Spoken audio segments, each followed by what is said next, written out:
Kafka's brokers are famously reliable. Almost every Kafka data lost story and almost every duplicate message story is not a broker bug. It is a client misconfiguration. Somebody left acks at 1 and lost a batch when a leader died. Somebody auto-committed offsets and silently skipped 100 records after a crash. Somebody enabled retries without idempotence and quietly duplicated and reordered their own writes. All of it is configuration, and all of it is knowable. So this episode is the client contract, exactly what the producer promises, exactly what the consumer promises, and exactly where each of them will betray you. 9 concepts. This assumes the fundamentals and the partitioning episodes. In particular, we are not covering consumer groups or rebalancing here because those are partitioning and they have their own episode.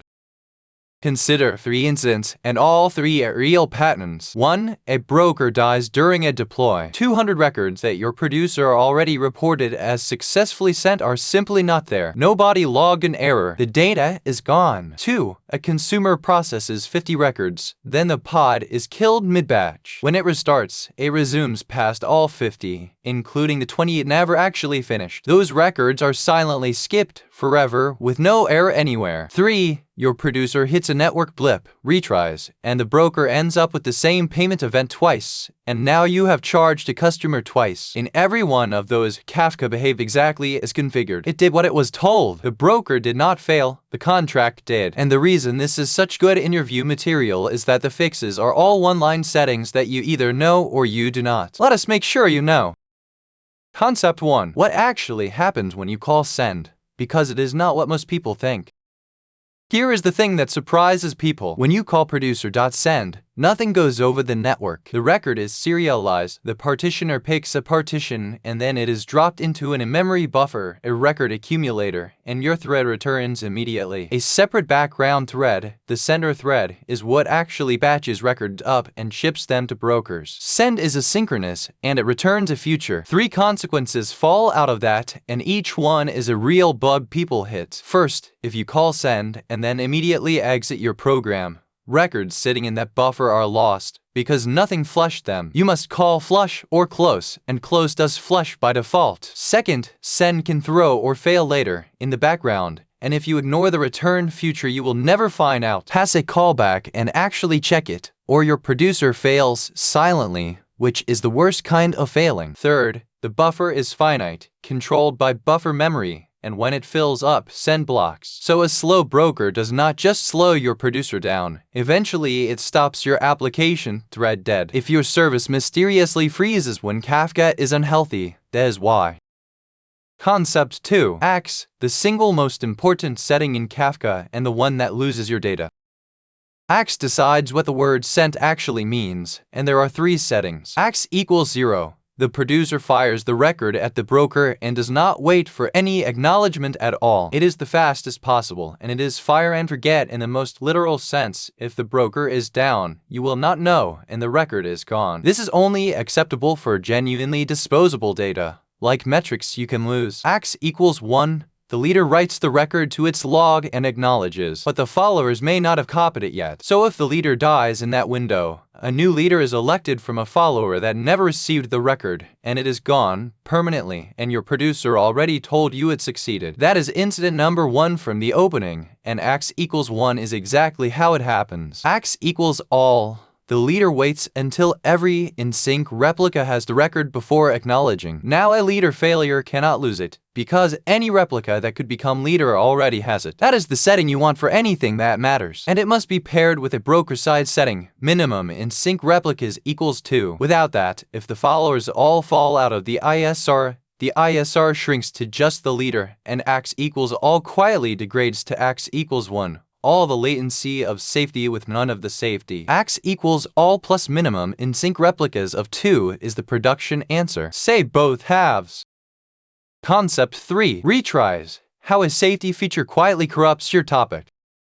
Follow this carefully, because it is the best trick question in Kafka. Your producer sends a record. The broker receives it, writes it, and sends an acknowledgement, and that acknowledgement is lost on the network. The producer sees a timeout and retries. The broker now has the record twice. The producer never did anything wrong. and Kafka never did anything wrong, and you have a duplicate. That is incident 3. And it gets worse. Suppose you have max and flight requests set above 1, meaning several batches are in the air at the same time, which you want for throughput. Batch 1 fails and is retried. Batch 2 succeeded first time. Batch 2 is now in the log before batch 1. You have just reordered your own records within a partition, which is the one place Kafka promised you ordering. The fix is a single line, and it is one of the best value settings in the whole system. Enable.idempotence equals true. The producer gets a producer ID and attaches a sequence number to each record, and the broker deduplicates. If it sees a sequence number it has already written, it drops it and acknowledges anyway. So a retry becomes safe. And it also fixes ordering, because the broker will reject out-of-sequence batches, forcing the producer to resend in order. Idempotence gives you exactly once semantics per partition per producer session, for free. No throughput cost worth mentioning. It is the default in modern Kafka. Verify it is actually on, and if you have inherited an older config, turn it on today. Concept 4. Batching, where Kafka's famous throughput actually comes from.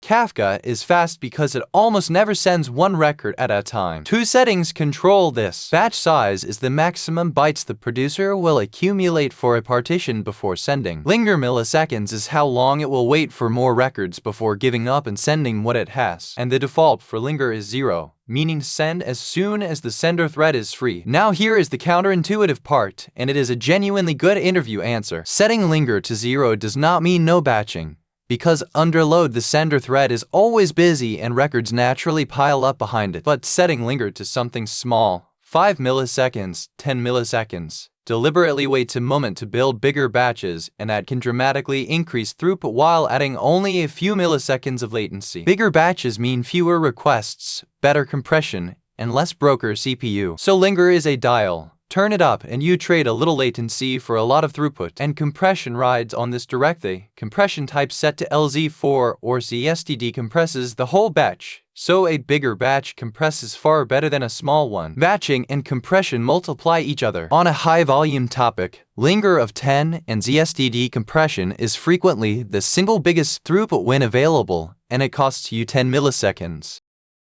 Concept 5. The consumer's poll loop, and the one thing it must never do.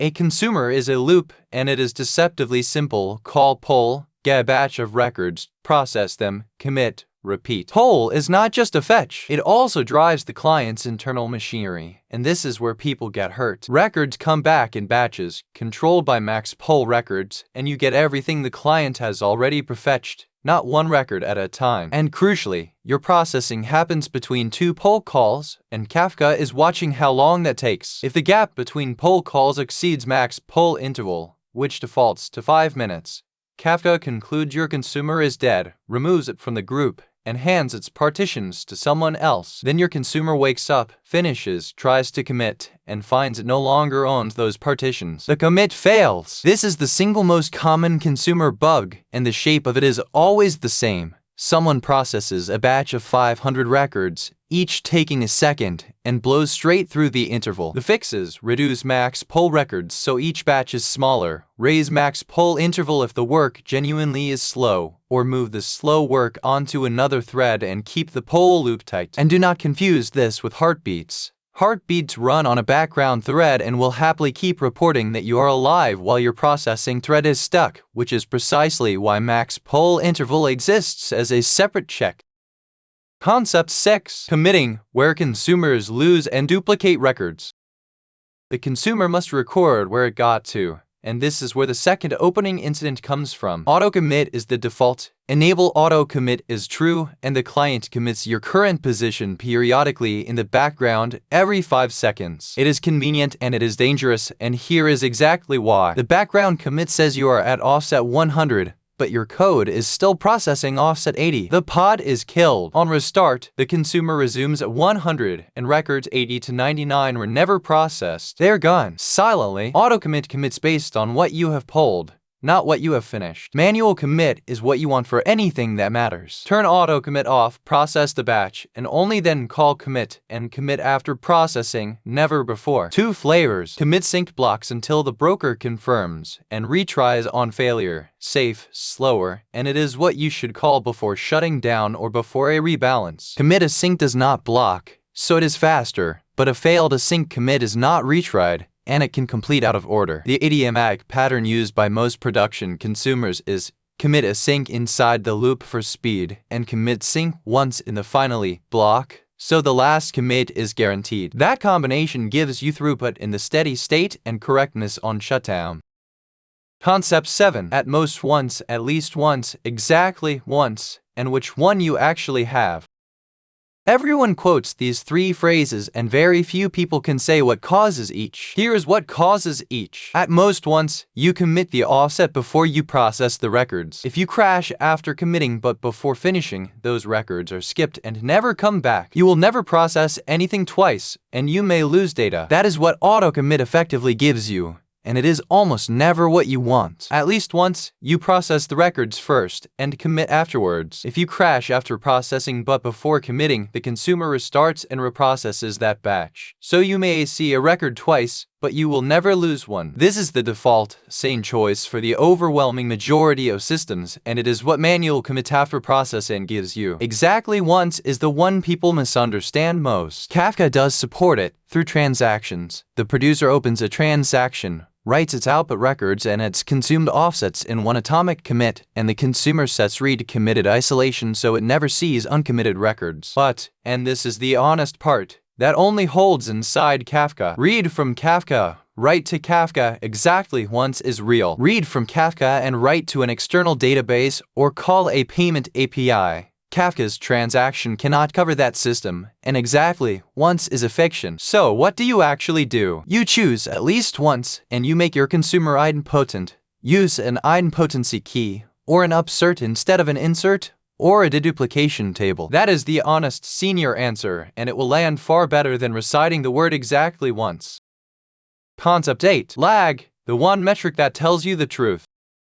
Consumer lag is the difference between the latest offset in a partition and the offset your consumer group has committed. It is quite simply how far behind you are measured in records, and it is the single most important Kafka metric because it is the only one that tells you the truth about whether your system is keeping up. 3 ways to read it. Lag flat and near 0. Healthy, you are keeping pace. Lag steadily climbing, your consumers are permanently slower than your producers, and this will never recover on its own. You need more consumers, up to the partition count, or faster processing. Lag spiky but returning to 0, you have bursty traffic and you absorb it, which is exactly what Kafka is for and is completely fine. 2 things people get wrong. First, watch lag per partition, not aggregate. Aggregate lag hides a hot partition. 5 partitions at 0 and 1 at 2 million averages out to something that looks survivable, and it is not. Second, lag in records is not lag in time. 100,000 records is nothing on a firehose topic and a disaster on a slow one. So alert on time-based lag if your tooling supports it. And when lag climbs, remember the ceiling. Adding consumers only helps up to the number of partitions. Consumer number 7 against 6 partitions does nothing at all, which is exactly the partitioning episode coming back to bite you. Concept 9. The settings, all in one place. The answer to what would you actually set. Let me hand you the config on the producer for anything that matters. Acks equals all, so a leader failure cannot lose a record. Enable.idempotence equals true, so retries never duplicate or reorder. Retries high, with delivery timeout bounding the total effort, so transient failures are written out rather than dropped. Linger milliseconds around 5 to 10 and compression types SDD, so you get throughput. And on the broker's side, min.insync.replicas equals 2 with a replication factor of 3. Because acks equals all is meaningless without it. On the consumer, enable auto commit set to false, commit manually, after processing. Max poll records tuned so a batch finishes comfortably inside max.poll.interval. Auto offset reset set to earliest for a data pipeline where missing records is unacceptable. or latest for a live tail consumer where old data is worthless. And understand that this saying only applies when there is no committed offset at all, which is a subtlety people miss. Isolation level set to read committed if any producer on that topic is using transactions. Now the meta point, and this is what a senior interviewer is listening for. Every one of those settings is a trade, and you should be able to name what you're trading. Acks equals all costs latency and buys durability. Linger costs latency and buys throughput. Manual commit costs code and buys correctness. Kafka does not have a safe default and a fast default. It has knobs, and it assumes you know which way to turn them. Now you do. Let us put it back together. Send is asynchronous. It buffers, and if you exit without flushing, you lose records, and if you ignore the future, you fail silently. Acks decides what sent means. 0 loses data. 1 loses data when a leader dies, and all plus minimum in sync replicas of 2 is the production answer. A retry without idempotence duplicates records and can even reorder them within a partition. So enable idempotence always. Linger and compression are how you buy throughput with a few milliseconds of latency. The poll loop is also a liveness check, so never do slow work inside it. Auto commit commits what you polled, not what you finished, which is how records get silently skipped. Commit manually after processing. That gives you at least once, which is the right default, and you make it safe by making your consumer idempotent, because exactly once only holds inside Kafka, and lag per partition is the number that tells you the truth. Every one of those is a trade, and you should be able to name both sides of it. That completes the Kafka series, fundamentals, partitioning, and now the clients. Subscribe!